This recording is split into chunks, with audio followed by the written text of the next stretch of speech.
نظرا للأهمية التي تحظى بها الثروة الحيوانية لا سيما السمكية ووصول محافظة واسط لمرحلة الاكتفاء الذاتي، دعا مركز الإرشاد والتدريب الزراعي إلى عقد ندوات ودورات مكثفة لنقل تجربة واسط للمحافظات الأخرى. إقامة دورة تدريبية وظيفية للمهندسين الزراعيين والأطباء البيطريين لنقل تجربة محافظة واسط بتجربة الاكتفاء الذاتي ونقلها إلى محافظات الوسط منها الديوانية والنجف وكربلاء والأنبار، حيث تعتبر هذه الدورة هي الدورة الأولى التي يقيمها مركزنا الإرشادي. عن الطرق الحديثة لتربية الأسماك، كون المحافظة تتنوع بتربية الأسماك بالأحواض بعدة أنواع، منها الأحواض المغلقة والأحواض العائمة وكذلك الأحواض المفتوحة. نقل تجربتهم هذه الناجحة إلى باقي المحافظات للاستفادة القصوى من عملية تكاثر الأسماك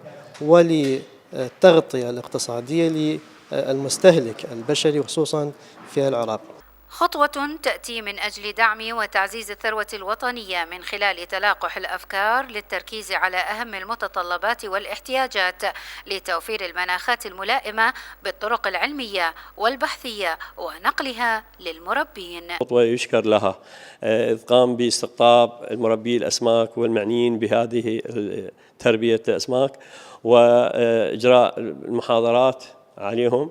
طبعا هذه المحاضرات تتضمن تربية الأسماك والتكاثر الطبيعي والاصطناعي للأسماك لغرض تطابق الرؤى والأفكار التي استطاعت من خلالها مديرية زراعة واسط أن تصل إلى الحد الذي يسد متطلبات السوق من إنتاج اللحوم السمكية، آملين على أن الدورة المقامة أن تستفاد منها بقية المديريات لتنمية وتطوير هذه الفكرة وهذه الأفكار وهذه المشاريع للنهوض بالواقع السمكي في عموم العراق. وضع خطط وآليات عمل تركز على اتباع نظم حديثة لتربية وتكاثر الأسماك وتحسين الإنتاجية كما ونوعا، وذلك للحفاظ على الثروة السمكية. ابتسام الصافي، العراقية نيوز، الكوت.